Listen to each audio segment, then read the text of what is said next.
Mas o PT deu uma incumbência para você maravilhosa de nos representar na Câmara dos Deputados a partir de 2027, né? E parece que como pré-candidato agora você já está. Explica isso para a gente aí e obrigado e prazer te receber. Olha, Vitor, né, mais uma vez, mandar um abraço para todos que estão nos ouvindo aqui. E assim, o próprio presidente Lula, Vitor, já falou comigo na última vinda dele para Belo Horizonte, né, há 3 semanas, falou comigo assim, Pedro, eu vejo seus vídeos. Aí eu falei assim, puta merda, o presidente vê meus vídeos, né? Aí que ele falou que, de fato, a esquerda precisa de mais pessoas que saibam mexer com as redes sociais. Porque, Vitor, nós estamos passando um certo tipo de aperto agora, nós, o governo, que eu digo, que não é mais sobre os projetos.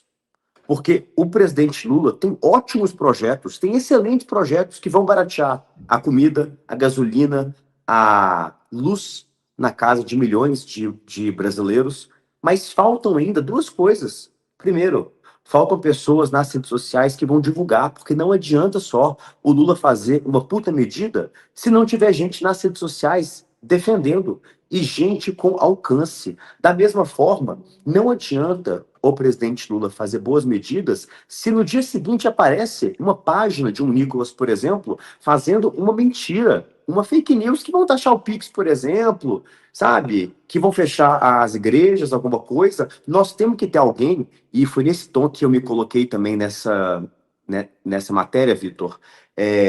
Eu me coloquei para o presidente Lula como um soldado de frente, sabe? Aquele cara que está disposto a apanhar, mas que tá disposto também a pegar no escudo, na espada e partir para a guerra. Eu acho que nós precisamos desse tipo de gente agora, e principalmente para 26, para o ano que vem, o presidente precisa de uma base no Congresso para poder governar. Eu não tenho dúvida nenhuma, gente, que o Lula vai ser reeleito. Não tenho dúvida nenhuma também de que vai ser muito difícil. Mas o que eu mais tenho certeza, e é a mensagem que eu quero passar para os companheiros, é que não adianta só a gente eleger o Lula. Não adianta.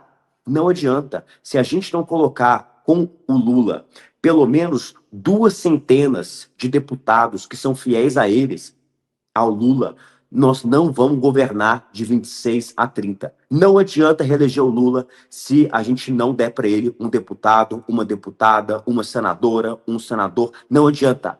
Não adianta. Não adianta pedir voto para o Lula mais.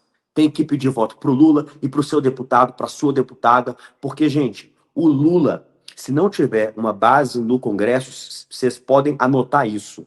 Vai acontecer a mesma coisa que fizeram com a Dilminha. Eu estava com ela agora no Rio de Janeiro, tem 2 dias. Nós estamos preocupados. Ou a gente faz uma bancada grande no ano que vem, ou vão tentar fazer sacanagem com o Lula, assim como fizeram com ela. Olha, teve uma outra live aqui que inclusive eu enviei para você, né, os ataques que a própria Dilma tem sofrido, né? E eu quero muito que você depois encaminhe tudo isso para ela, para que ela entre com processos, sim, tá? Porque a gente que está aqui todo dia vendo as redes dos caras, eu tô sempre investigando as redes desses caras e eles não têm mais limite, tá? Eles imputam crime mesmo, eles não estão nem aí, parece que foram pro tudo ou nada.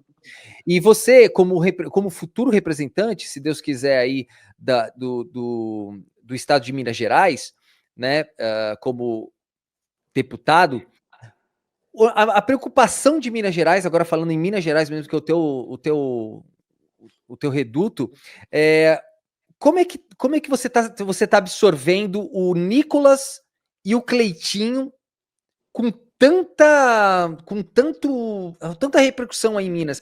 O que a gente precisa fazer? Porque eu já fiquei muito feliz de você e do próprio presidente Lula ter percebido que a gente precisa de gente com habilidade na frente da câmera e com habilidade nas redes sociais.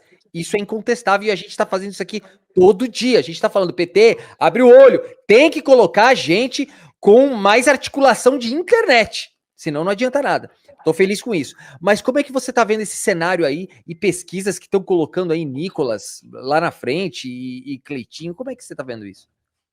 E como isso está sendo trabalhado? Olha, eu falo com muita sinceridade, né, para os nossos ouvintes aqui.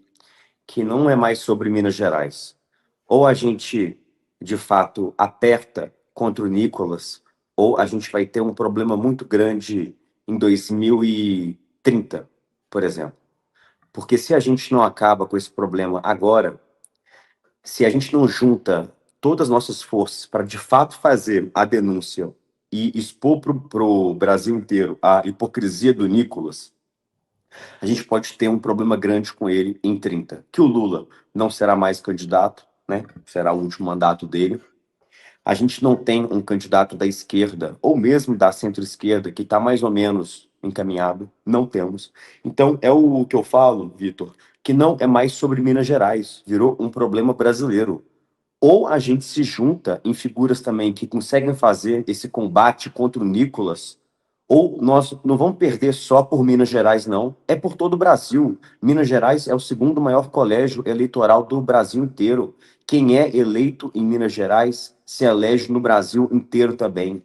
Então, é para poder falar que o Nicolas é um risco sistêmico para o Brasil inteiro. E eles estão indo para o tudo ou nada agora.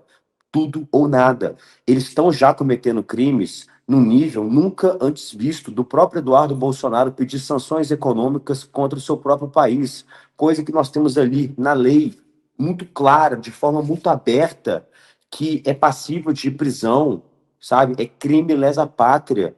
Só que, ao mesmo tempo, a gente vive num estado de exceção que, na minha visão, que falta no Brasil hoje é lei.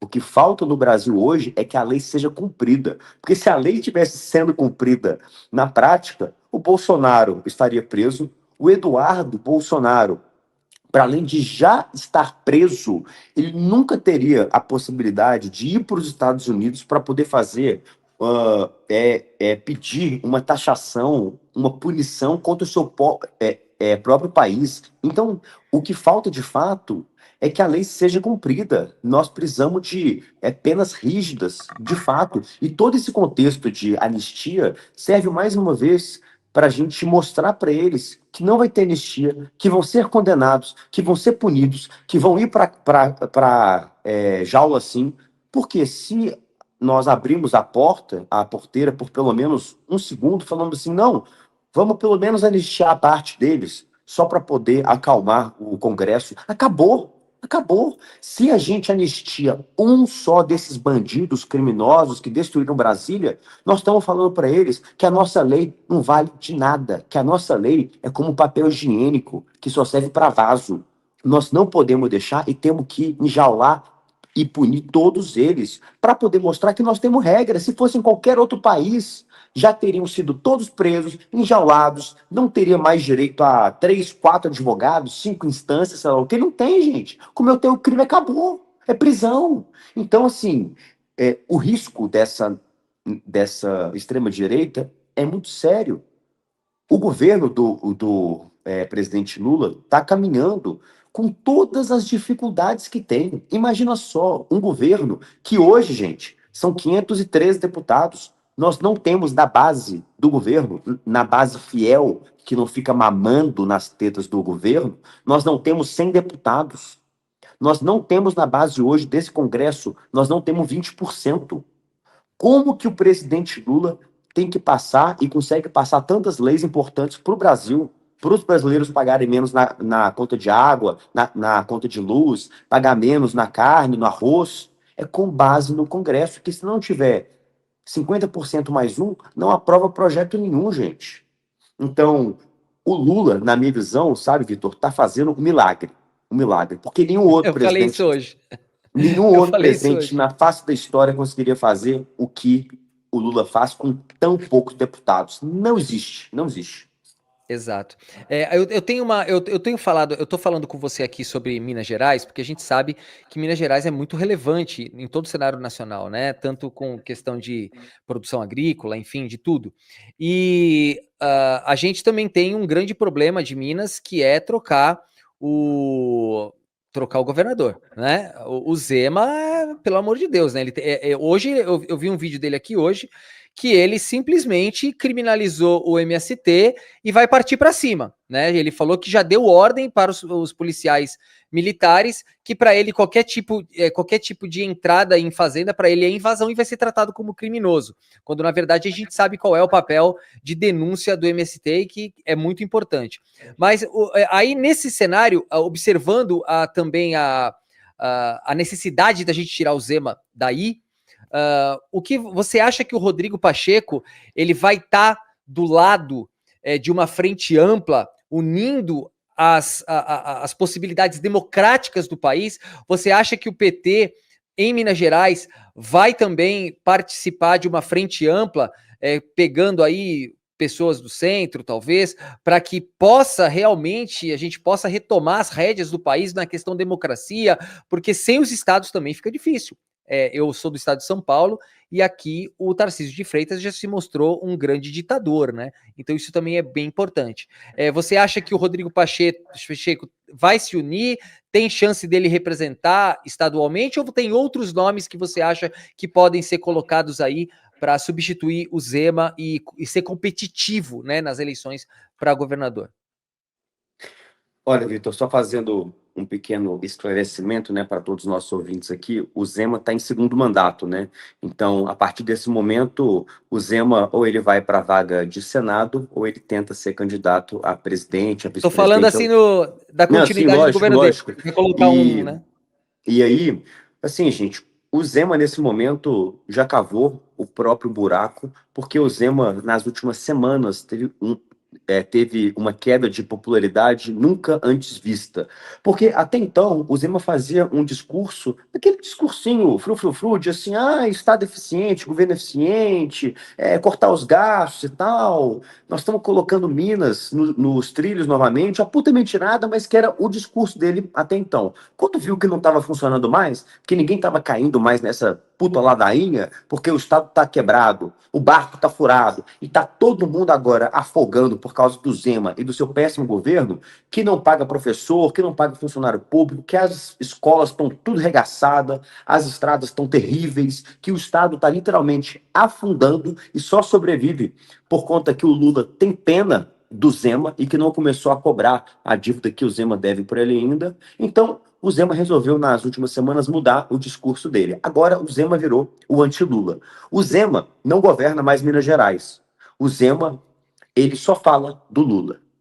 O Zema só fala do Lula o dia inteiro. E para quem tiver com dúvida, é só pegar as redes sociais do Zema. Ele só fala do Lula o dia inteiro. Parece que Minas Gerais não tem problema, não tem estrada para ser resolvida, não tem escola, não tem saúde, não tem segurança pública, não tem nada. Ele só fala do Lula. Chegou num ponto ridículo que o Zema pega agora a casca de banana e fala que está comendo casca de banana para poder economizar porque as coisas estão caras. Pô, gente, tem que ter muita cara de pau mesmo, porque o Zema é um dos governadores, se não o governador mais rico desse país, multibilionário, de uma empresa multibilionária, uma família tradicional de Minas Gerais, também muito rica. Então, assim, é um cara que de fato está fadado, mais uma vez, ao esquecimento e ao fracasso. Vai ser fracassado em tudo que ele for. Para o Senado, a candidatura a presidente, porque se tudo que o Zema tem é falar mal do Lula, então o Zema realmente não vale nada. Nós estamos mais preocupados com o que ele tem para poder oferecer para Minas Gerais nesses últimos 1 ano e poucos meses aí que ele tem de governo. Se não fez nada nos últimos 6 anos e só quebrou, não vai ser agora que vai resolver alguma coisa, né, Vitor? E assim, eu realmente espero que o Pacheco seja candidato ou que outra pessoa que seja da confiança do Lula seja candidato, que, mais uma vez, a minha tarefa aqui em Minas Gerais é ser o soldado do Lula. Quem que ele fala comigo assim, Pedro, apoia esse candidato para governo? Eu apoio.